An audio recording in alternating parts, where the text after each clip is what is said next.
Estamos de volta, terceiro bloco do Antenados na Geral. Estamos debatendo sobre duas correntes, duas visões teológicas, históricas e que sempre, aqui no Antenados na Geral, pelo menos, já debatemos muito, que é o calvinismo e o arminianismo.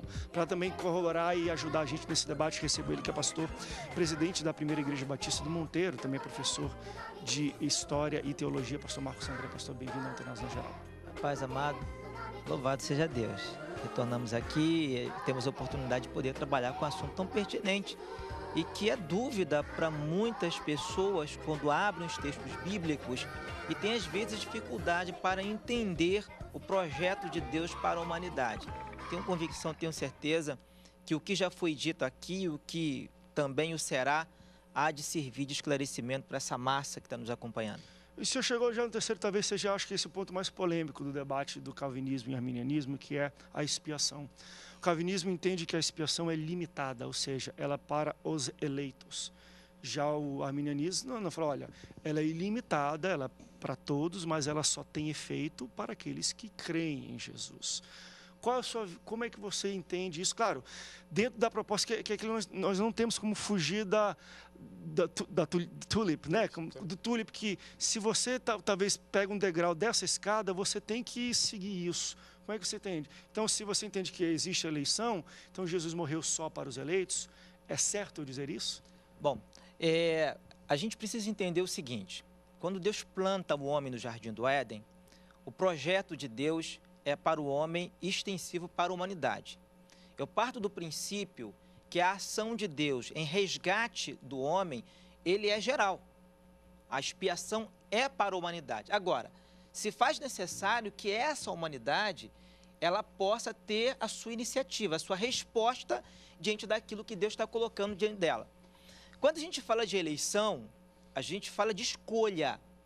Deus, na sua presciência, quer dizer, no seu conhecimento anterior, no seu projeto anterior, ele estabeleceu um fundamento principal para a escolha dos eleitos, que é Cristo.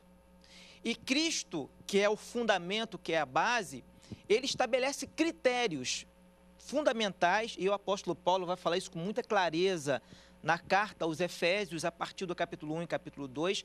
Quais critérios são esses em que, de fato, a pessoa foi eleita em Cristo e, consequentemente, para desfrutar de forma plena da graça de Deus mediante Jesus. Quais seriam esses critérios? Se você observar o capítulo 1 da carta de Paulo aos Efésios, você vai ver que Paulo fala do sangue de Cristo, que é a expiação. Desde o momento em que Cristo foi morto, entregou sua vida em favor da humanidade, se faz necessário que essa pessoa ela seja lavada e remida pelo sangue de Cristo. Tem um segundo critério interessante que Paulo estabelece em Efésios capítulo 1, que ele fala no que diz respeito à palavra de Deus. Essa palavra precisa encontrar guarida no coração do homem, uma vez pregada, uma vez proclamada, uma vez dirigida a esse homem, porque essa palavra que vai norteá-lo. Terceiro, todos nós sabemos, e você em casa sabe, que é o Espírito Santo quem convence o homem do pecado, da justiça e do juízo. Quando o homem recebe a palavra, o Espírito tem o poder de trabalhar no interior do ser humano para convencê-lo da sua situação.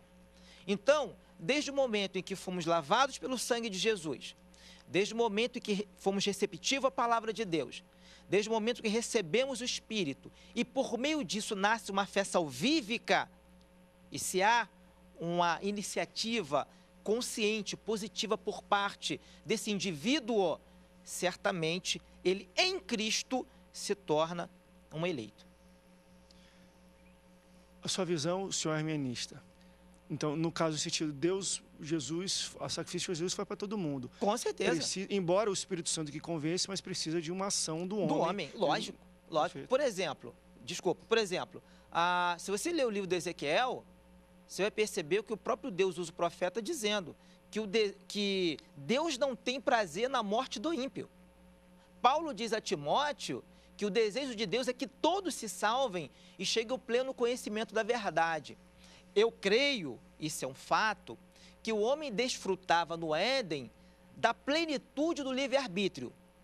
Mas com a entrada do pecado, esse livre-arbítrio, ele foi maculado. Mas isso não isenta, em momento algum, a participação humana nesse processo. Você quer ver um exemplo? Se nós cairmos para a vertente de que o pecado tornou-se o senhor do homem, e por causa disso o homem é incapaz de responder a Deus, a gente vai ter dificuldade com alguns textos bíblicos do Antigo Testamento. Você quer ver um exemplo? Por exemplo, depois do Éden, nós sabemos que houve uma depravação total na humanidade. Mas nem por causa disso, ali havia homens temente a Deus. Você vê o caso, por exemplo, de Enoque.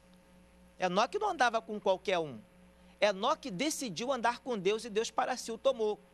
Nós vemos o caso do próprio Noé, que no seu nascimento veio trazer um alívio para a humanidade. E ele decidiu poder cumprir o projeto de Deus. Você vê o caso de Abrão. Abrão vivia numa terra politeísta, onde a sua família eram fazedores e vendedores de deuses. Abrão decidiu servir a Deus. Então, olha Ló. Ló foi morar em Sodoma e Gomorra. Poderia praticar as mesmas ações baixas que os sodomitas praticavam. Mas leia lá em 2 Pedro, o que Pedro fala dele? Que ele afligia a sua alma por causa dos pecados daquele povo. Então, há uma participação humana. Pode falar, André, me permita aqui ter uma visão diferenciada, e você Claro. que está em casa nos ouvindo também, e tenta entender o que eu vou colocar aqui. Eu entendo que a expiação, a morte de Jesus Cristo, numa perspectiva divina, ela não foi para todos.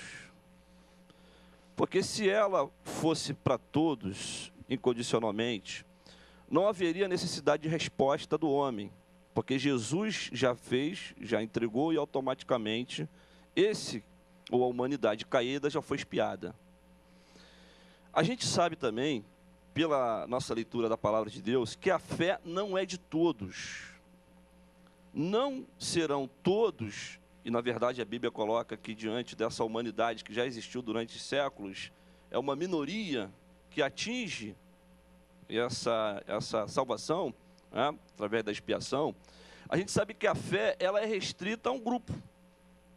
Mas não é restrita a um grupo que é seleto ou que tem méritos próprios. Quando eu digo que ela é restrita a um grupo, eu estou considerando exatamente um dos atributos únicos que pertence somente a Deus, que é a onisciência. Dentro da onisciência de Deus, ele sabe exatamente quem é e quem não é. E dentro dessa onisciência, sabendo quem é e quem não é que Jesus Cristo morreu. Porque se Jesus Cristo morreu por aquele que ele já sabia que nunca jamais iria se converter, o fato de, por si só, ele ter morrido, já garantiria salvação e expiação para esse que não crê. O que o pastor Xan está querendo dizer é que a salvação não é que ela não é que só para alguns, ela está aberta para todos. Só que nesse aberta para todos inclui a questão da presciência de Deus. Tá? O que eu entendo? Eu entendo que Jesus morreu sim, morreu e o sacrifício está oferecido a todos.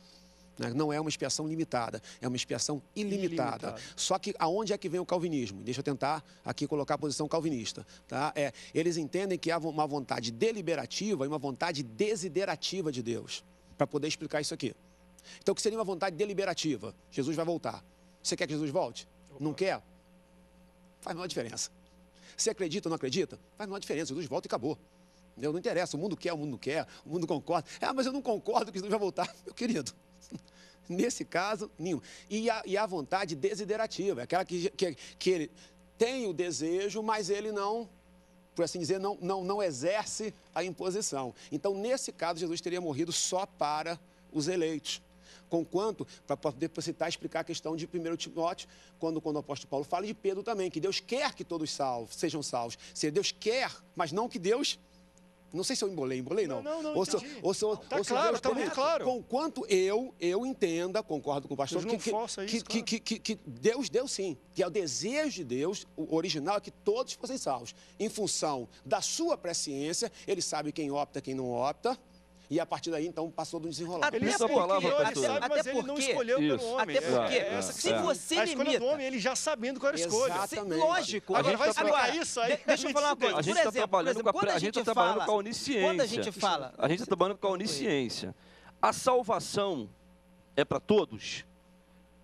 Deus quer que... Isso é um sentimento de Deus. Deus quer que todos se salvem. Claro, é um sentimento de Deus. Mas Deus também sabe que não são todos que vão se salvar. Perfeito. Então seria uma incoerência dizer que o sangue que Jesus Cristo derramou na cruz, que o sangue por si só, ele já lava, seria também por aqueles que Deus sabe que jamais se converterão. Agora, o sentimento de Deus, obviamente, e o meu, claro que é que todos sejam salvos. Mas isso é utópico. Eu já não entendo assim. Eu entendo. Mas quando eu vou para João até 3, porque Deus amou o mundo, mesmo sabendo que vai pecar, mas meu irmão, senão não era amor. É só para os meus queridos. Só que aí alguns aceitaram ou não. Mas são os pontos diferenciados. Deixa eu dizer uma coisa aqui. Jesus veio para morrer por todos. Isso é um fato. Isso é um fato. Se todos vão se converter, aí já é uma questão, um quesito que diz respeito à ação de Deus na alma da pessoa e à própria resposta que a pessoa vai dar. Deus não criou o homem para ser robô. Deus não fez isso, tá? Porque o homem, ele é dotado de emoção, razão e vontade, de atributos pessoais. E nós não podemos tirar essa responsabilidade do homem nesse processo da salvação de jeito nenhum, de maneira alguma. A gente não pode fazer isso. Tá? A palavra de Deus é muito explícita no que diz respeito a essa questão. Jesus Cristo veio morrer em prol da humanidade. Agora, se a humanidade vai ser receptiva ao convite da graça de Deus, aí já é uma questão que o próprio homem em particular vai responder isso. Paulo diz assim: pela graça sois salvos mediante a fé. Isso não vem de vós, é dom de Deus. Não vem das obras para que ninguém se glorie. Ele fala mediante a fé. O Espírito Santo, a palavra de Deus, produz a fé salvífica no coração do homem para que ele responda.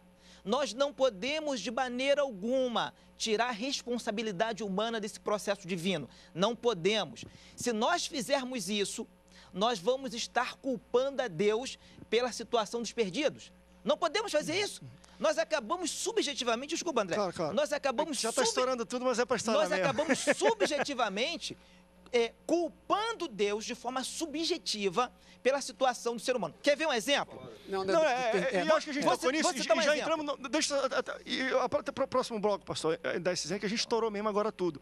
Que a gente entrou no próximo ponto, que é o da graça. A graça irresistível e irresistível. Ou seja, traduzindo, a graça irresistível, que é o que o calvinismo acredita e prega e confessa, se Deus te chama, se Deus coloca situações que é para você se converter, meu irmão, não tem como segurar e você vai. Agora, o arminianismo acredita que existe resistência, sim, que é a graça resistível, ou seja, Deus pode chamar, Deus pode, algumas pessoas até usam a palavra seduzir, eu não gosto muito disso, mas Deus pode botar coisas para que você sabe, e você pode rejeitar. Você pode rejeitar o sacrifício de Jesus na cruz que foi por você, e você pode rejeitar o convite de Deus. Deus está tocando, você está sentindo incômodo, você resiste e não se converte. É resistível ou é irresistível essa graça de Deus? Vamos para um rápido intervalo, daqui a pouco a gente volta. Não sai daí, o Antenados volta já já.